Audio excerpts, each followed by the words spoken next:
Buong tennis world ngayon ay nakatingin sa dalawang batang bituin na tila magkaribal sa isang destiny.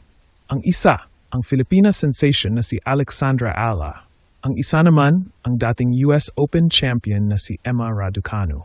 At habang papalapit ang Roland Garros 2026, parang dalawang tren na rumaragasa sa isang direksyon ang kanilang career trajectory. Parehong naghahabol ng ikalawang Grand Slam breakthrough sa kanilang buhay.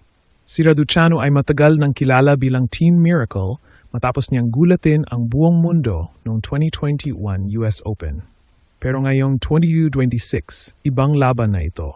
Hindi na ito tungkol sa potential. Ito ay laban ng survival, consistency at pagbabalik sa elite level matapos ang injuries at health setbacks. Samantala, si Alexandra Ala naman ay tila unti-unting inaagaw ang spotlight ng bagong henerasyon. Mula sa pagiging junior champion, ngayon ay legit WTA threat na siya, na kayang makipagsabayan sa pinakamalalaking pangalan sa women's tennis. Mas lalong umiinit ang kwento dahil parehong naghahabol ng momentum sina Ala at Raducanu bago magsimula ang French Open. Pareho silang sasabak sa Strasbourg bilang final preparation para sa clay season war. Si Raducanu ay nakakuha ng wildcard return matapos ang mahigit 2 buwang pagkawala, habang si Ala naman ay pilit umaakyat sa rankings para makakuha ng mas magandang Grand Slam positioning. At ngayon, ramdam ng tennis world ang isang bagong rivalry na dahan-dahang nabubuo. Isang dating teen superstar laban sa bagong Asian phenom, isang champion na gustong bumalik, isang rising star na gustong pumalit. Habang papalapit ang second Grand Slam ng taon, parang isa ang tanong ng buong mundo. Sino ang unang makakaabot muli sa tuktok? Si Emma ba o si Alex?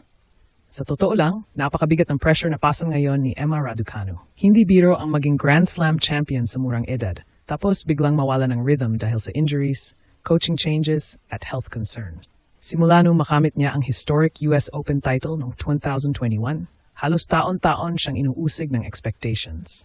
Kada pagkatalo niya, headline agad.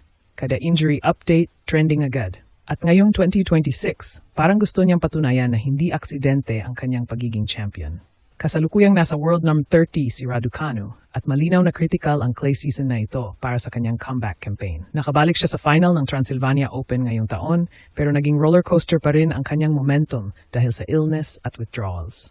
Ayon sa mga ulat, halos 2 buwan din siyang nawala bago kinumpirma ang kanyang pagbabalik sa Strasbourg bilang paghanda sa Roland Garros.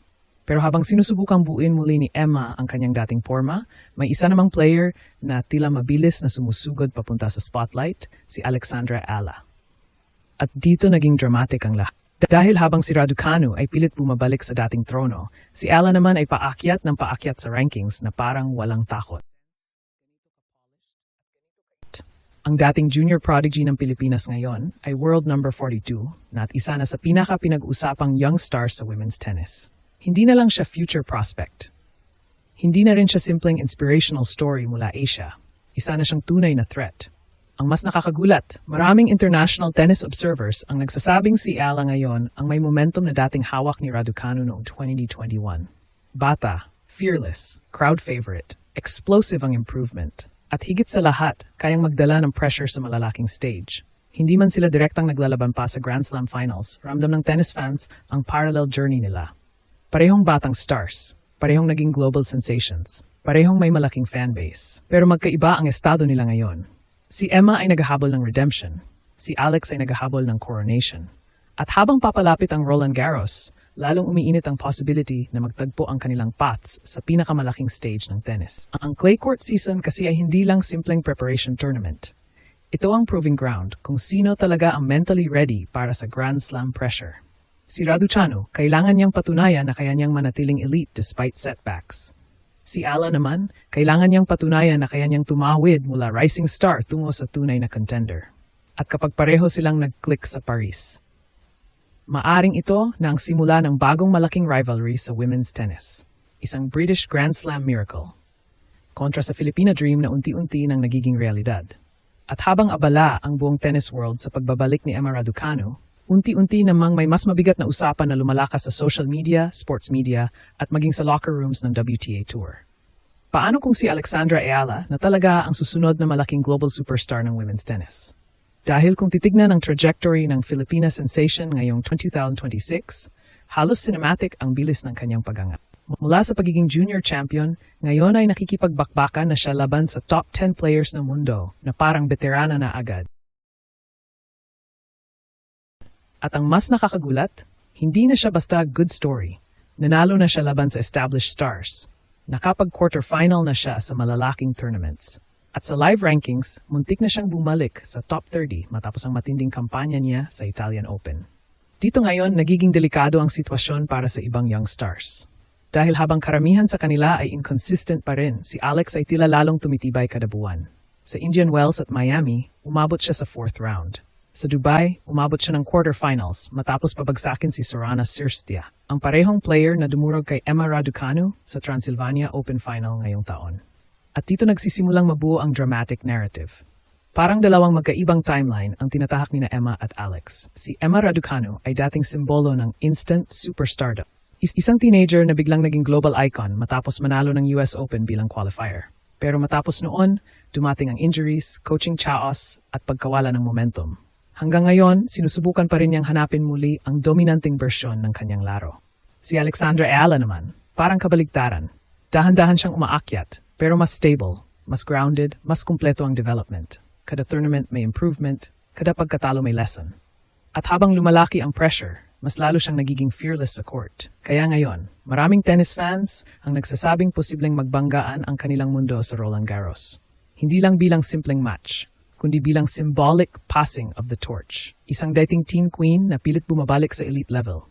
Laban sa bagong Asian star na papalapit ng papalapit sa world spotlight. At ang nakakailabot dito, pareho silang gutom. Parehong may pinapatunayan. Parehong naghabol ng second Grand Slam breakthrough sa kanilang career. Si Emma gustong patunayan na hindi one-time miracle ang kanyang legacy. Si Alex naman gustong patunayan na kayaring maging sentro ng world tennis ang isang Filipina. At kapag nagkataong magtagpo sila sa Paris, maaring iyon na ang simula ng isa sa pinaka-emotional at pinaka-marketable rivalries ng bagong tennis generation. Dahil ngayon pa lang, ramdam na ng buong mundo ang tensyon. Hindi lang ito tungkol sa rankings. Hindi lang ito tungkol sa fame. Ito ay laban ng dalawang magkaibang journey na parehong gustong makarating muli sa tuktok ng tennis world. Habang papalapit ang Roland Garros, mas lalong umiinit ang usapan sa paligid nina Alexandra Ayala at Emma Raducanu. Isang bagong mukha ng Asian tennis laban sa dating teen queen ng mundo. Pareho silang may momentum. Pareho silang may pressure. Pero higit sa lahat, pareho silang may malaking pangarap na muling sumikat sa pinakamalaking stage ng tennis. At kung magtuloy-tuloy ang kanilang pag-angat ngayong clay season, maaring hindi lang simpleng matchup ang mabuo sa hinaharap. Posibleng ito na ang susunod na iconic rivalry ng women's tennis, isang laban ng redemption kontra ascension. Sa Paris, maaring may bagong kwento na namang isusulat ang mundo ng tennis.